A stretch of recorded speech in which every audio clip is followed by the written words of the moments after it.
Bonjour, aujourd'hui j'ai la chance d'accueillir Gaëlle, qui est donc sage-femme, avec qui on a décidé de parler un petit peu de cette réalité du métier de sage-femme, que ce soit à l'hôpital, à le domicile. En fait, cette complexité en fait, entre la disponibilité, entre la sécurité financière, entre la liberté de pratique, etc. Et donc, j'ai hâte d'avoir cette conversation avec elle parce que je sais que elle a plein de casquettes, elle a vécu plein d'expériences et qu'on a besoin justement d'entendre aussi les réalités de terrain dans tous les domaines, parce qu'en fait, il n'y a rien qui est parfait, il n'y a rien qui est un système parfait où on a tous les avantages. Voilà, il y a des situations qu'on doit adapter, il y a des réalités de vie qui font que on va faire des choix ou d'autres choix. Donc, Depuis 3 ans, dans le podcast Sage-Femme Authentique, je fais entendre des voix. Celles des femmes, des familles, des sages-femmes, des naissances vécues. Et cette année encore, je participe au défi J'envoie. Un épisode par jour pour raconter, ressentir, relier. Bienvenue dans Sage-Femme Authentique. bonjour et bienvenue. Merci, je suis ravie d'être là et bonjour. Gaëlle, Euh, si tu as envie de te présenter, puis d'expliquer un petit peu qui tu es et voilà, et un peu ton parcours, sans rentrer dans les grands détails, on n'a pas besoin. oui, non, sinon je pense qu'on est parti pour l'heure. Donc moi je m'appelle Gaëlle, j'ai 40 ans. Euh, j'ai toujours été sage-femme et effectivement, je me suis cherchée beaucoup et je me cherche encore parce que en fonction de où on est dans notre chemin, je pense, sur notre chemin, on a besoin de réaménager en tout cas certaines choses. Et donc, j'ai choisi de faire mes études de sage-femme parce que j'étais vraiment passionnée par l'accompagnement. J'avais des rêves, enfin, ouvrir une maison de naissance. Enfin, j'étais vraiment partie. Et donc, j'étais très animée par mes études. Euh, et puis, j'ai commencé, je pense, un peu comme beaucoup de sages-femmes, en hospitalier pendant quelques années dans une grosse structure. Je suis partie à l'étranger après, en Amérique du Sud. J'ai exercé pendant 1 an et demi, euh, qui m'a permis aussi de voir voilà, une autre facette, d'autres cultures autour de la mise au monde, qui était assez impressionnante. Donc, je me suis fait vraiment un beau bagage médical à ce moment-là. Mais j'avais toujours dans le coin de ma tête cette envie d'être indépendante, d'accompagner autrement, d'ouvrir ma maison de naissance. Et donc, voilà, je suis retournée en milieu hospitalier, le temps de construire, co-créer, ouvrir, un petit peu m'épuiser aussi quand même au cocon, quand il a ouvert en 2014, où j'y suis restée le temps de justement de moi devenir maman. Et puis je suis partie chez Amala pendant 3 ans en tant qu'indépendante complète parce que voilà, les naissances à domicile m'appelaient beaucoup. J'avais besoin de pouvoir ne plus me sentir limitée aussi dans ma pratique. Ça, c'est vraiment quelque chose qui était très, très important pour moi. J'y suis restée 3 ans, je me suis épanouie comme jamais. Et puis, la réalité familiale, j'ai eu la chance d'accueillir ma deuxième pendant mes 3 ans d'indépendante, euh, qui a été un pur bonheur familialement parlant, si je peux dire. Mais au niveau professionnel, ça a été vraiment très intense pour moi. Et donc, au bout de 3 ans, après discussion avec mon mari, vu que financièrement, je n'arrivais pas à joindre les deux bouts, eh bien, j'ai décidé de quitter, de retourner à l'hôpital. Et là, ça a été quand même 3 ans qui ont été donc la suite en revenant à l'hôpital, qui ont été vraiment très intenses pour moi, autant dans ma pratique que personnellement. J'ai vraiment dû travailler beaucoup sur moi et maintenant, je suis voilà, pleine de gratitude par rapport à ça parce que j'ai vraiment pu retirer euh, comment je m'étais construite en tant que sage-femme à ce moment-là, pendant toutes ces années où il y avait beaucoup mon ego qui était très présent et ça, je pense que à l'hôpital, on nourrit énormément l'ego aussi. Donc, c'était très présent. Et puis voilà, j'ai vraiment dû retirer des couches pour revenir vraiment à l'authenticité, à l'amour que j'avais pour mon boulot et de le faire surtout autrement. Alors aujourd'hui, je suis toujours à l'hôpital. J'ai une clairvoyance quand même qui est de plus en plus pointilleuse, qui est là. Donc j'ai une vision vraiment différente qui peut m'apporter énormément dans mes accompagnements avec les couples. Sans me lancer des fleurs, euh, je pense être très adéquate en tout cas avec les couples qui ont besoin de discuter, qui ont besoin d'avoir vraiment de maîtriser leur mise au monde j'adore ça, en fait. Pouvoir discuter, créer, co-créer avec eux. Enfin, c'est vraiment quelque chose qui me passionne beaucoup et j'ai l'impression que mon boulot l'aurait bien fait. Mais le côté négatif là-dedans, c'est que je me perds très vite parce que ben, la réalité du terrain à l'hôpital, c'est violent. Il faut clairement se le dire. C'est vraiment violent. Parce que je travaille dans une maternité où on augmente notre quota de naissance et que ben, forcément, ça va avec la médicalisation qu'on doit augmenter aussi, ben, parce que forcément, on a beaucoup plus. C'est être confronté à des protocoles qui, pour moi, n'ont pas de sens, parce que je pense qu'il faut pouvoir vraiment aller chercher dans la littérature scientifique ce que ça a vraiment à la base, ces protocoles. Mais c'est difficile, vu qu'on apprend, les sages-femmes apprennent avec des protocoles à l'école, hein, donc ça, c'est quand même malheureux, mais il faut le dire. Donc voilà, donc je me perds beaucoup, mais j'ai ma mission. Je m'ancre quand je vais travailler, parce que ça me demande vraiment beaucoup de travail avant et après, vraiment psychologique, où je m'ancre, je me dis, OK, ma mission, c'est d'apporter ça aux couples ou, qui vont avoir la chance d'être accompagnés par moi. Que ce soit des couples qui ne peuvent pas mettre au monde leur bébé au cocon, que ce soit des couples qui ont un transfert d'un début de travail à domicile et qui voulaient mettre au monde leur bébé à domicile. Voilà, moi, c'est vraiment le public que j'aime énormément, mais vraiment très, très fort. Euh, et où j'ai vraiment le sentiment d'avoir des gens qui investissent leur grossesse et leur mise au monde. Et ça, pour moi, c'est vraiment prioritaire. Et surtout d'avoir ce sentiment d'avoir un travail bien fait, d'être dans la communication, quoi. Donc voilà. C'est vrai que allez, ce que tu décris de la place de la sage-femme, puis de la manière dont on accueille les gens et auxquels on s'adapte en fait à leur situation, enfin voilà, ça fait partie de notre travail, clairement, hein, d'accueillir la personne qui passe la porte puis qui a besoin de notre aide à ce moment-là. Mais il y a un côté aussi challengeant parce que parfois tu vas être face à des gens effectivement qui veulent vivre entièrement et pleinement la naissance de leur bébé, qui même si par exemple ont été transférés parce que ça allait pas à domicile ou en maison de naissance ou au cocon, doivent rentrer dans le système médical, mais ont quand même encore cette conscience, etc. Puis des fois, en fait, tu es amené à prendre des décisions pour les gens parce que les gens s'en remettent entièrement à toi. Alors, quand tu le fais avec le cœur, l'amour et tout ce que tu veux, bah, en fait, c'est confortable parce que tu essayes d'aménager les choses. Puis parfois, en fait, tu vas avoir la pression des personnes supérieures à toi qui vont dire, bon, là, il faut que ça aille vite, hein, parce que bon, ça va. Euh, on doit la déclencher, on doit faire des choses, enfin voilà. Et donc en fait, parfois, tu es amené aussi à avoir une pratique où tu te dis, on n'est pas obligé de faire ça, enfin, pourquoi est-ce qu'on doit faire ça? Donc c'est de l'inconfort finalement dans ce que tu as envie de proposer par rapport à tes obligations, par rapport aux gens qui sont au-dessus de toi, etc. Donc en fait, à, à ton échelle, à ta manière, tu sais aménager les choses, puis tu as une posture justement où tu dis, ben, j'ai envie voilà, de pouvoir parler avec eux, de pouvoir m'adapter, etc. Et puis parfois, en fait, tu es coincé quand même par un système, et donc ça, j'imagine que c'est pas hyper confortable. Ouais. Et c'est de là qu'on dit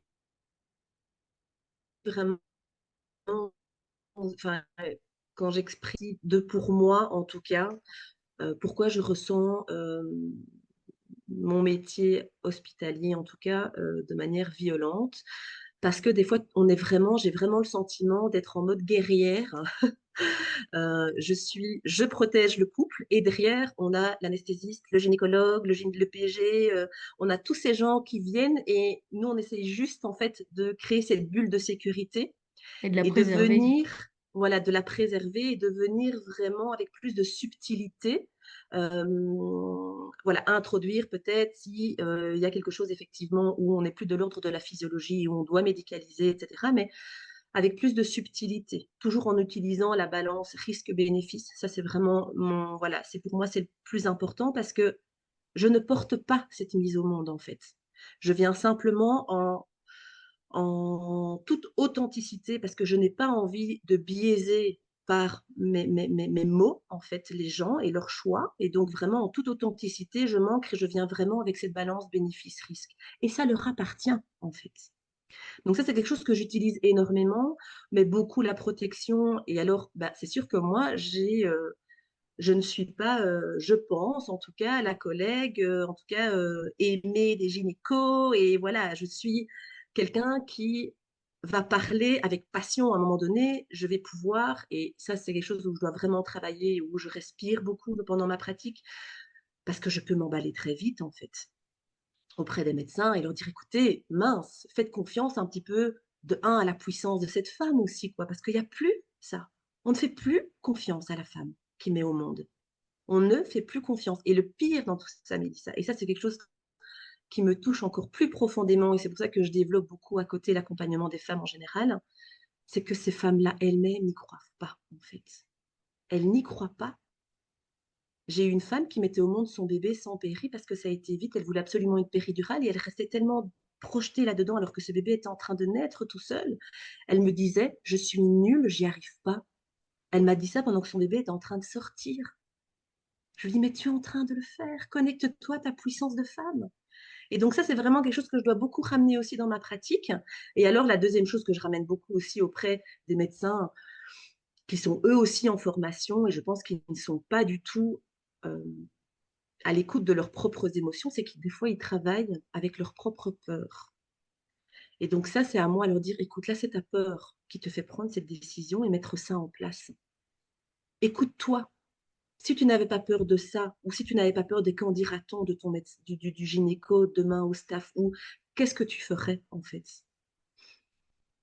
Donc voilà, mon intuition m'aide beaucoup et alors et tout ce que je viens de citer, aussi. Mais c'est dur, c'est vraiment dur. Encore il y a 3 jours, je suis rentrée, j'ai dit à mon mari: «Si j'ai encore une après-midi comme ça, je démissionne lundi». Parce que quand je suis trop souvent à l'hôpital, mon système nerveux s'emballe et je suis épuisée. Je suis bloquée dans la nuque, bloquée à l'épaule, parce que je sens que je dois être contractée en mode guerrière tout le temps, en fait.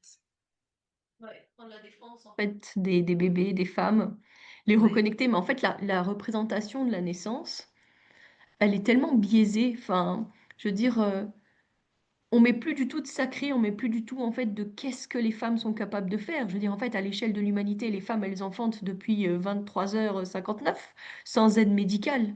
Et puis, la dernière seconde de notre histoire a pris un tel pas sur les femmes qu'effectivement elles doutent de leur capacité. Quand on fait de la prépa et qu'on parle de la naissance sans péridurale, il y en a où elles disent mais en fait moi je peux pas accoucher sans péridurale, c'est impossible. Mais ta grand-mère elle a accouché sans péri, ton arrière-grand-mère elle a accouché sans péri, ton arrière-arrière-grand-mère elle a accouché sans péri. Enfin en fait les femmes, toutes les lignées de tes femmes avant toi, elles ont sûrement accouché sans péri. Peut-être juste ta mère qui a accouché sous péri et encore, c'est même pas dit. Parce que comme c'était un peu le début, les femmes, elles étaient un petit peu plus réticentes. Aujourd'hui, on a tellement fait peur sur qu'est-ce que c'était que la naissance. Je veux dire, moi, quand je vois allez, du contenu dans les réseaux sociaux qui dit, ah, c'est l'équivalent de 20 fractures ou de... Puis t'es là, mais pourquoi est-ce qu'on ancre ça dans la tête des gens? Pourquoi est-ce qu'on leur dit que c'est tellement horrible que c'est comme 20 fractures? Enfin, je dis 20, mais Mmh. je suis quasi sûre en plus qu'ils disent plus que ça.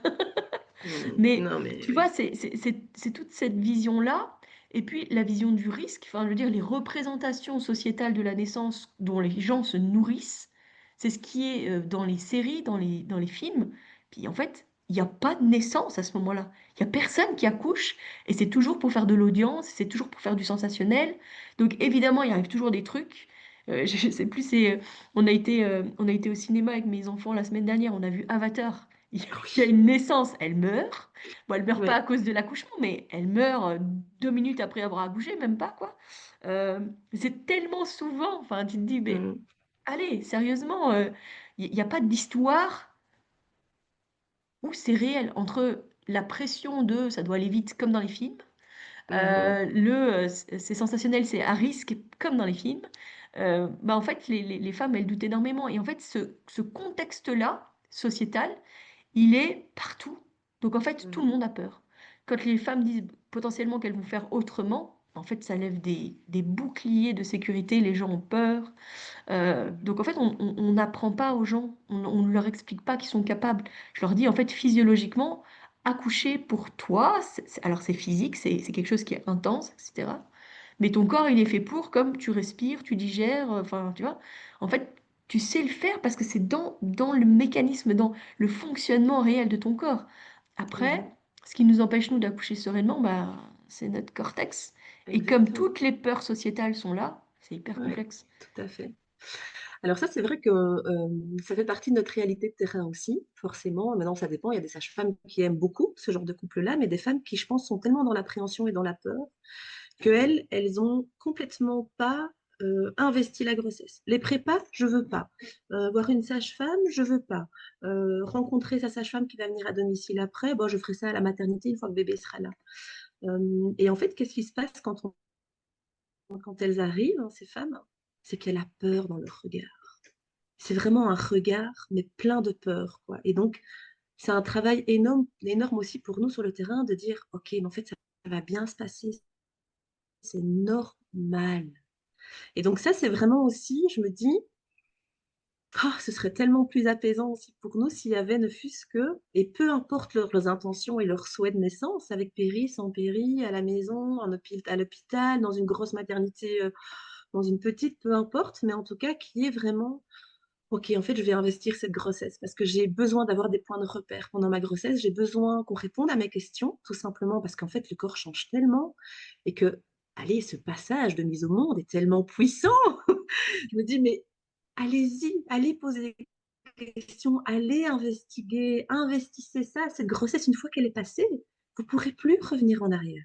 Cette mise au monde, une fois qu'elle est passée, vous ne pourrez plus la revivre non plus. Donc, allez-y, quoi.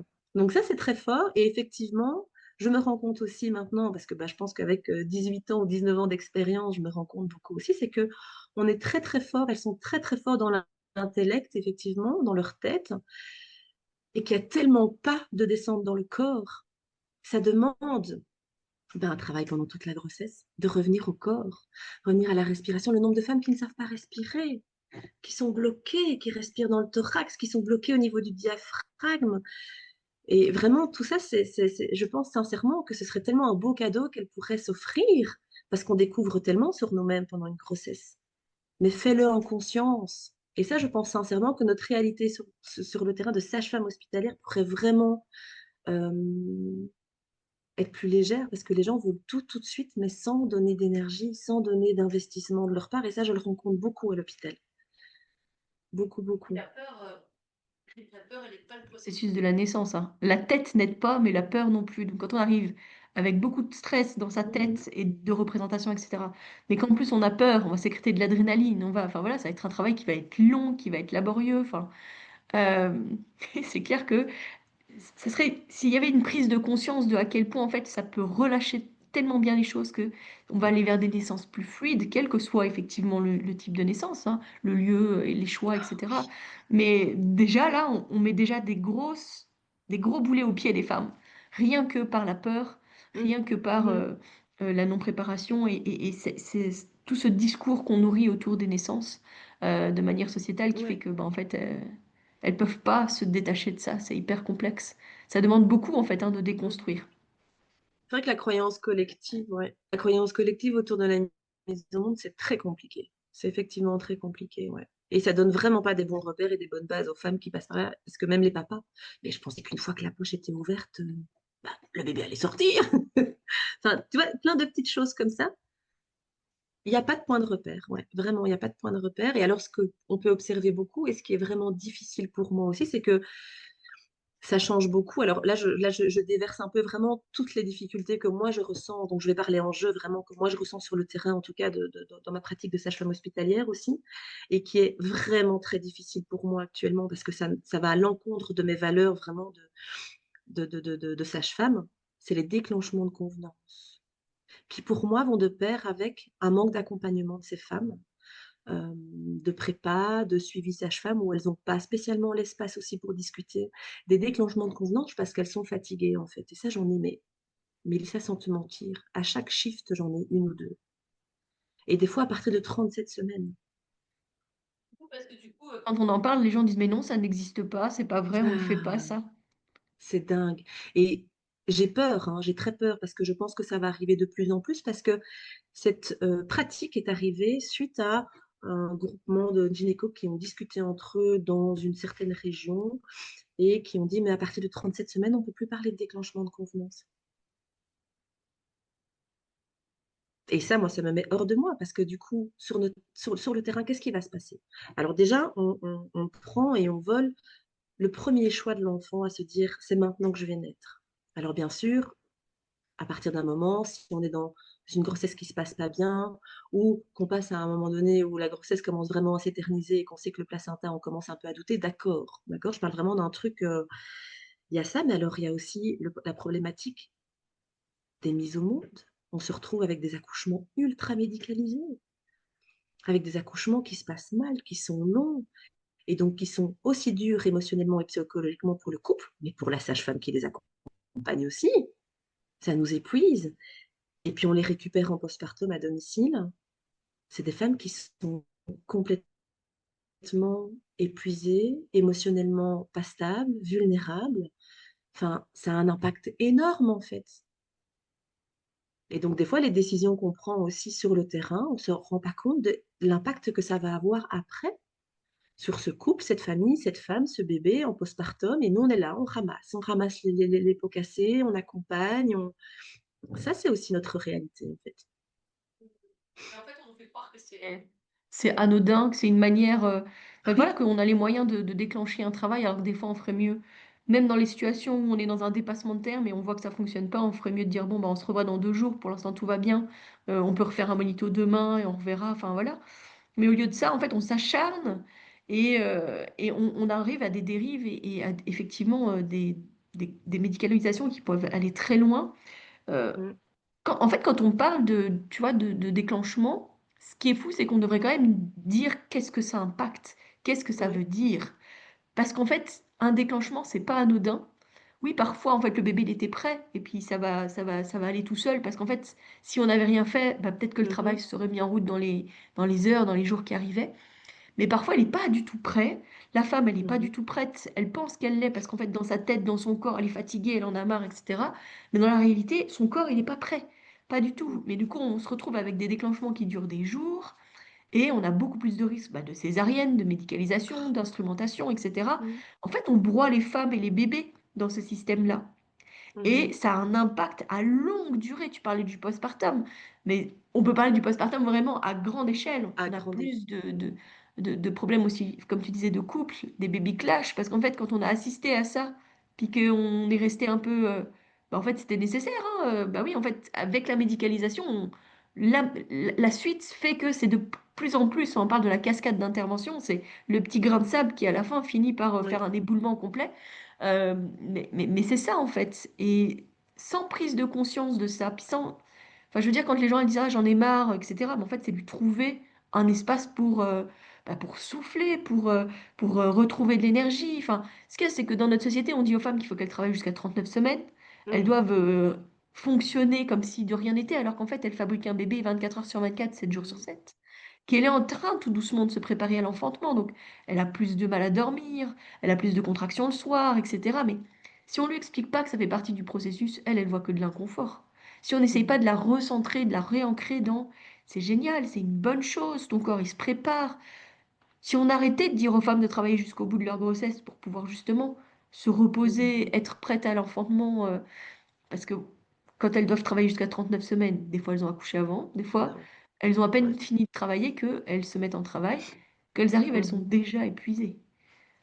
Le mhm. déclenchement aussi, c'est un peu, j'ai un petit pouvoir de décider quand est-ce que mon bébé va arriver, quoi. Ça, il y a des gens pour qui c'est important aussi. Oui, tout à fait. Après, je pense que c'est aussi par manque de temps aussi qu'on a tendance à accepter facilement ce genre de d'actes. Parce que je pense sincèrement que si on prenait le temps avec ces femmes, on s'assoit à côté d'elles et on discute, on dit, OK, voilà, dis-moi, en quoi tu es fatiguée? Quelles seraient tes ressources, toi, familiales? Qu'est-ce que nous, on pourrait faire pour t'accompagner là-dedans? Parce que je n'ai pas envie de te faire peur, mais l'arrivée d'un bébé, ce n'est pas reposant, en fait. Alors, qu'est-ce qu'on peut faire pour ton corps, pour qu'il se sente un peu plus reposé, etc. Et en fait, tu vois, ça, il n'y a pas. Il n'y a pas cet espace-là. Et généralement, il n'y a pas non plus, effectivement, comme je disais, ce retour au corps pendant la grossesse. Et leur dire et leur redonner leur puissance et leur confiance. Et je suis sûre que si on prenait ce temps-là et que la plupart des femmes enceintes allaient voir cette sage-femme pour revenir à quelque chose de plus juste au corps, à quelque chose de plus authentique, je suis certaine qu'on aurait beaucoup moins de demandes de déclenchement. Et qu'on souhaite un accouchement médicalisé, c'est-à-dire avec péridurale, ou un accouchement pas du tout, hein. Pour moi, c'est exactement la même chose, hein. Oui, oui, Euh, clairement. Toutes les naissances donc, comptent, ça ouais. clairement. Mhm. Mais je me demandais, moi j'ai aussi le sentiment parfois que les déclenchements de convenance, euh, c'est aussi une manière de manager les services. C'est un peu pouvoir en fait, tu vois, gérer le flux. Parce que quand Mhm. tu vois, par exemple, tu vois dans les termes que tu as un pic, puis que tu risques d'avoir beaucoup de naissances en même temps, mais en fait de voir, puis tu sais, un peu d'accentuer cet état de fatigue, enfin, tu vois, ah, vous en avez marre, vous commencez, ça commence à être dur, hein, enfin voilà. Si vous voulez, j'ai de la place demain, on peut faire un déclenchement. Mais en fait, c'est aussi un moyen de dire, bon, bah voilà, il y en a une de moins, ça Ouais. c'est fait, hein, voilà. Parce que comme on fonctionne avec des services où c'est le minimum de sage-femme pour tenir un service qui est complet. C'est pas du tout Mhm. confortable, hein. Enfin, je pense que tu pourras en parler, mais je pense que ce système-là, il fait quand même que bah, devoir t'occuper de plusieurs patientes en même temps, etc., c'est pas hyper confortable. Donc en fait, Mhm. quand on fait ça, on essaye d'étaler un peu la masse, quoi, et de faire en sorte que bah, vous ne vous retrouviez pas dans des gros rushs où toute la salle est pleine, il n'y a plus de place, on doit dire aux gens d'aller ailleurs, etc., et où c'est pas confortable. Mais du coup, on pousse, tu vois, Mhm. je suis pas sûre que ce soit les Ouais. femmes qui Alors arrivent et puis écoute, qui disent, bon, en fait, je veux que vous fassiez naître mon bébé. Je pense qu'elles arrivent avec dans un état de fatigue puis alors après. si, ouais. Ouais. Alors, en toute honnêteté, dans la structure dans laquelle je travaille, je pense que je suis pas, on n'est pas spécialement les plus mauvais. Ouais, clairement. Maintenant, ben si, parce que les gynécos, bon, en tout cas ceux avec qui moi j'ai été en contact et discuté en tout cas avec ces couples qui étaient en demande, elles prenaient le temps d'expliquer c'était quoi un déclenchement, d'expliquer que c'était pas sans risque. Et donc, voilà, vraiment. Alors maintenant, je ne suis pas dans les cabinets des gynécos plus privés, etc. Mais en tout cas, voilà, ça, je dois vraiment leur laisser, c'est qu'il y a quand même cette possibilité-là. Maintenant, c'est sûr qu'il y en a qui le proposent en fonction d'histoires un peu plus dramatiques pour une première grossesse ou autre, qui vont avoir tendance à le proposer parce qu'ils sont dans la peur qu'il y ait quoi que ce soit qui se passe ou des choses comme ça. Euh, En fait, il y a beaucoup d'actes donc, médicaux et de décisions non, la médicales qui demande, sont en tout prises avec cas, ça. ouais. Mais en tout cas, moi, j'observe vraiment que les femmes reviennent tous les 2 jours en demande. Vraiment, on peut voir et des femmes qui reviennent et qui reviennent dans cette demande-là. Euh, Mais voilà, je pense que c'est quelque chose qui va revenir de plus, enfin, qui va être de plus en plus là, hein, présent. Ouais, Elles ont pas conscience de ce qui est en train de se passer. mais bien sûr, ouais. Parce qu'en fait, dans les phases de pré-travail, tu peux avoir quand même du travail qui est là, que tu ressens bien, enfin voilà, toutes les X Mhm, minutes, etc., sans monter en puissance. Mais du coup, tu te dis, mais c'est quand même pas normal que j'ai des contractions autant. Et d'ailleurs, c'est ce que mhm, disent les gens, l'entourage des familles, etc., c'est, des couples, c'est ça qu'ils leur disent, mais c'est pas normal que tu aies autant de contractions et que tu n'accouches pas, c'est quand même bizarre. Enfin voilà. mhm, Parce qu'en fait, il mhm. n'y a pas de notion de ça se prépare, ça se met tout doucement en route. Est-ce que tu sais le Ouais, gérer en fait? Est-ce que ok, tu le ressens, mais est-ce que ça monte? Est-ce que c'est plus fort? Non, bah, donc tout va bien en fait.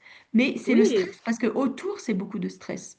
oui, tout à fait. Mais je pense que la grossesse, hein, et l'accouchement, c'est comme si on était un petit peu où tout le monde s'autorisait tout quand on était enceinte. Comme si on était de l'ordre de la société. C'est comme ça, on appartient aux autres un petit peu et tout le monde se permet d'expliquer le récit, de se dire que ça c'est pas normal ou de juger notre choix de lieu de naissance. Donc il y a déjà ça très très fort, surtout qu'en plus une femme enceinte est tellement plus sensible, a une oreille tellement différente aussi, que c'est une des premières choses que moi vraiment je fais quand je les vois en prénatal, en tout cas dans mon cabinet, c'est que je leur dis, alors écoute, déjà, on va travailler ta bulle de sécurité. Tu vas te mettre ta bulle et tu vas dire, et te permettre d'autoriser à prendre de la distance et à dire, je ne veux pas vous entendre, pour vraiment rester vraiment connecté à toi, en fait.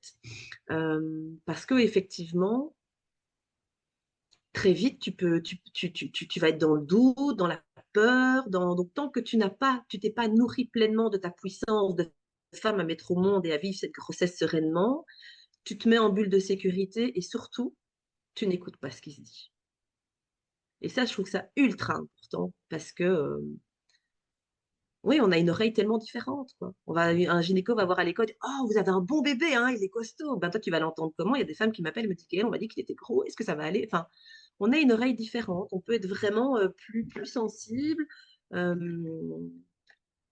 Et vu que dans la croyance collective, ben, la grossesse et la naissance, il y a beaucoup de peur autour de ça, ben forcément, on va directement le transmuter en: «Oh, il y a quelque chose qui va pas et ça va pas». Enfin, alors que non, en fait, non, non, pas du tout, tout va bien. C'est juste que tu as un bébé qui est plein de vitalité, qui est en bonne santé, que tu nourris bien, donc c'est ça, c'est vraiment notre rôle aussi, je trouve, de sage-femme, que ça soit à l'hôpital ou moi dans mon cabinet privé, de dire la nourrir en fait, la nourrir de tout ce qui va bien, d'arrêter de chercher ce qui va mal.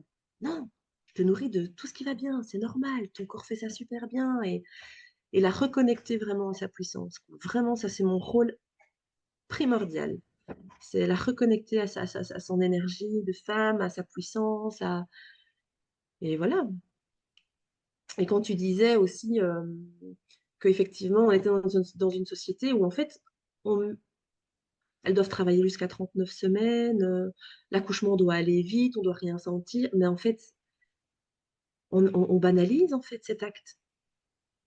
On est déjà dans quelque chose où on ritualise déjà très peu, où on met beaucoup, on met peu de sacré dans ce qu'on vit en fait, dans les grosses étapes de nos vies. Mais ne faisons surtout pas ça dans la mise au monde. Gardons ce sacré, gardons ce rituel de passage, c'est tellement intense. Et de toute façon, moi j'ai une certaine confiance en la vie maintenant, c'est qu'en fait, si maintenant on black out complètement son accouchement, qu'on veut rien sentir, enfin, à un moment donné, ça va te renvoyer en pleine tronche, en fait, parce que tu vas te sentir mal par rapport à la mise au monde que tu as eue, parce que tu te sens pas respecté. Ils envoyer des messages. Moi, je le sens vraiment comme ça, en fait. Donc, gardons vraiment ce côté sacré autour de la mise au monde. Et effectivement, c'est tout un cheminement chez ces femmes de s'autoriser à dire, écoute, tu es en train de fabriquer un bébé, ton corps est en train de se transformer comme il ne s'est jamais transformé, en un laps de temps tellement court. Tu as le droit, en fait, de ne pas travailler, tu as le droit de te sentir fatigué, tu as le droit de te laisser rythmer par ce rythme naturel, en fait, parce qu'on est dans une société où on est dans un rythme de productivité, où il faut faire, où on doit avoir des résultats, où on est dans l'ego. Et donc les femmes, bah, qu'est-ce qui se passe quand elles sont enceintes? Elles sont complètement en ambivalence parce qu'il y a cette énergie de femme qui a besoin de lenteur parce qu'elles sont en train de créer, ou en fait elles n'ont pas envie d'être dans de la productivité, dans des résultats. Et en fait, elles sont complètement en totale ambivalence avec ce que la société veut d'elles, en fait. Donc ça, c'est aussi de notre boulot en tant que sage-femme. Elle est le versant de ce qui est en train de se passer actuellement avec les naissances, ben voilà, de plus en plus médicalisées parce que beaucoup de protocoles, des grosses structures, beaucoup de peurs, beaucoup de choses qui se mettent en place. Je veux dire, le post-Covid, ça a été assez terrible aussi, hein, parce que voilà, il y a eu quand même allez, un revers par rapport à ça qui a fait qu'on a encore pris des décisions et encore décidé pour les autres dans le cadre de la naissance en conséquence de cette situation qu'on a pu rencontrer. Et bah, en fait, au fur et à mesure, on va encore plus se nourrir de c'est à risque, moi j'ai eu telle naissance, etc., Mhm, etc. Enfin, on va pas complètement. dans un, on va pas dans un cercle vertueux, hein.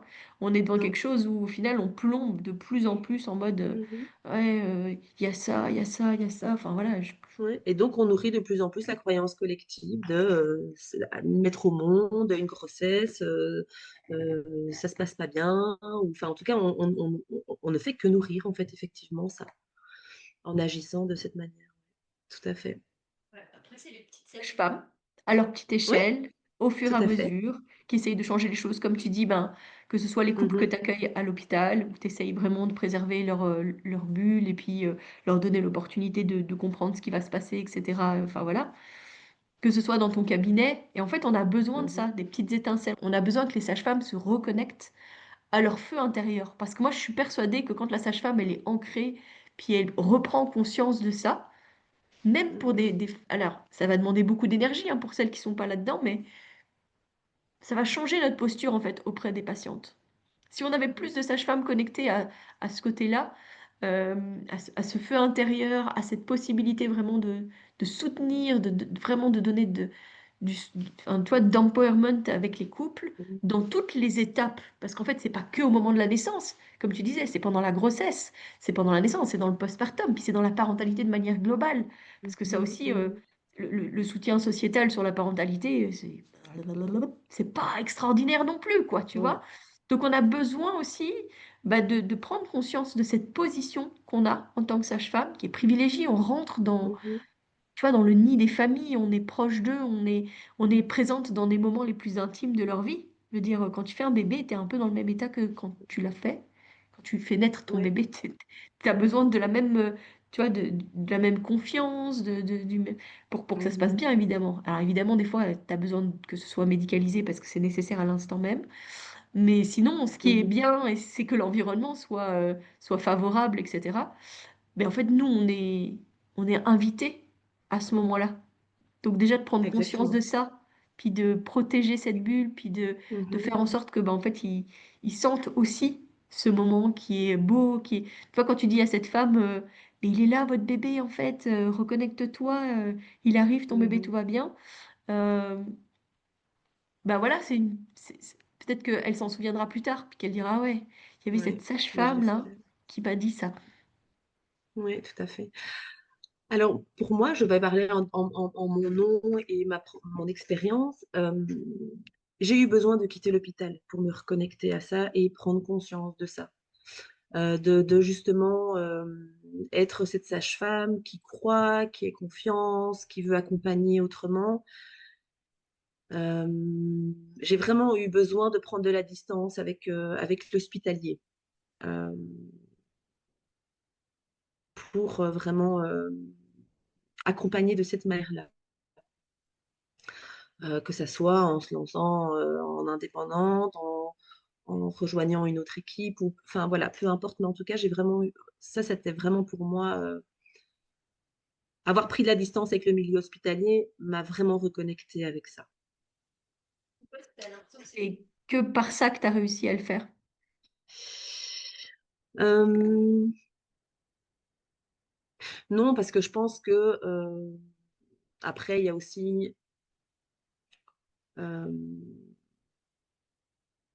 tout un travail, un cheminement personnel qui a rejoint mon cheminement professionnel, attention qu'on se le dise. Donc je pense que ça a été un peu les deux en parallèle. Euh,